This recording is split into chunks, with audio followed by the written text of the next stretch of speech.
بسم الله الرحمن الرحيم. اللهم صل وسلم وبارك على سيدنا محمد. عاملين ايه يا حبايبي؟ يلا كده نسمي الله ونصلي على الرسول ونبدأ الفيديو العسل ده مع بعض النهاردة. هو ان احنا النهاردة بقى حبينا نعمل صينية كيكة عسل كده جميلة، من غير فرن ولا تدخلها الفرن ولا تحتاري، هتحطيها جنبك وانت بتطبخي على البوتاجاز، هتطلع معاكي بالجمال والحلاوة دي. يلا بينا نشوف الطريقة ونشوف عملنا الجمال والحلاوة ده ازاي. عاملة زي النايت وريحتها تحفة، كانت ريحتها قلب الشقة كلها من كتر حلاوتها، كناها حاف من غير شاي حتى. طعمها تحفة وطعمها جميل جدا ونايت كده وريحتها جميلة، وتحس ان هي كده ايه، احلى ما بتتعمل في الفرن كتير. يلا بينا نشوف عملناها ازاي ونشوف الطريقة مع بعض ونشوف عملنا الجمال والحلاوة دي ازاي. شوفوا بقى، انا جبتها لكم اهيت وانا بقلبها. دي كانت من تحت، القعر بتاعها ما شاء الله عليه احمر وجميل كأنه معمول في الفرن.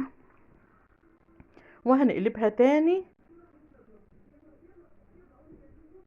يلا بينا بقى نشوف المكونات. اول حاجة كوبايتين دقيق، هناخد من العصير التانج ده معلقتين، وكوباية الا ربع سكر، واتنين بيضة، واتنين كيس فانيليا، وكيس كيك شيف، نص كوباية زيت، وكوباية لبن. بس طبعا احنا مش هنعمل كوباية اللبن بس، هناخد كوباية وربع، ومعلقة خل صغيرة، ورشة الملح، بس رشة الملح لما نضرب المكونات السائلة ببعضها الاول.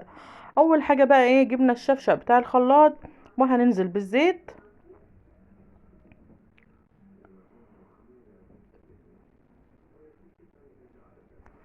وهننزل باللبن،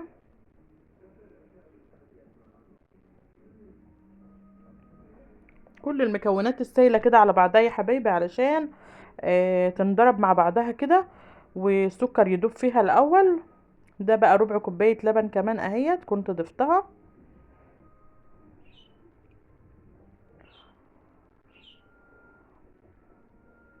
وكوباية الا ربع سكر، لان التنج بتاعنا بتاع البرتقال فيه سكر، فاحنا مش هنكتر سكر، احنا كمان مش بنحب الكيكة مسكرة. ومعلقة خل صغيرة، وهننزل بالفانيليا، وهننزل بالبيض،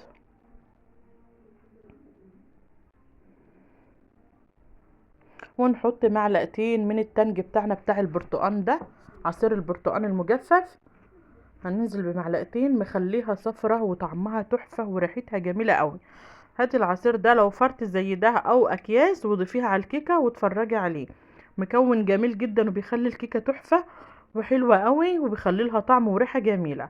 خلاص ضربنا المكونات كلها ببعضها وضفنا البيض معاهم، وهننزل بالكيك الشيف ورشة الملح على الدقيق بتاعنا، المواد الجافة بقى على بعضها. ده بقول لكم كيس كيك شيف بيخلي الكيكة تحفة احسن من البيكنج باودر. وهنقلب الحاجات في بعضها الاول، وبعدين بقى ايه، نجيب الخليط اللي ضربناه على بعض في الشفشق بتاع الخلاط وننزل بيه على الدقيق بتاعنا. جربي الطريقة بتاعتي ومش هتندمي عليها ابدا. طريقة سهلة وسريعة وجميلة جدا وما بتاخدش وقت، بتعملها في ثواني معاكي على البوتاجاز. وهتشوف الطريقة دلوقتي انا عملتها ازاي. طريقتها سهلة خالص وبسيطة خالص.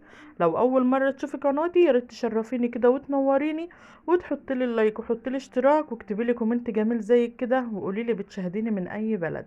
بالله عليكم يا حبايبي حطوا لي اللايك، عشان اللايك بيرفع الفيديو. انتوا بتستخسروا فيا اللايك ليه؟ متستخسروش فيا اللايك. اللايك بيرفع الفيديو، بيخلي الناس كتير بتشوفه. هنقلب بقى كل المكونات دي ببعضها، نخلطهم خلط كويس كده ببعضه بالمضرب بتاعنا. طبعا المعلقة بتاعتنا ما نفعتش، لان المعلقة مش بتقلب كويس زي المضرب. وجبنا بقى الصينية بتاعتنا اللي هنعمل فيها وبطلناها بالدقيق، وهننزل بالايه، بالخليط بتاعنا في قلبها. هناخد الخليط بتاعنا بقى كده ونروح على البوتاجاز. حطينا ايه على البوتاجاز؟ حطينا صينية اكبر من الصينية اللي احنا حاطين فيها الكيكة، وحطينا فيها ربعها ميه سخنه، وسبتها لما عملت فقاقيع كده من تحت. بس اهم حاجه الميه متبقاش كتير عشان ما تطفلكيش البوتاجاز. حط فيها كوبايه ميه كبيره او كوبايه ونص، وتخليها تسخن كويس، وبعدين تنزلي بصينيه الكيكه وتغطي صينيه الكيكه، ما تسيبهاش مكشوفه، تطلع معاكي بالجمال والحلاوه ديت.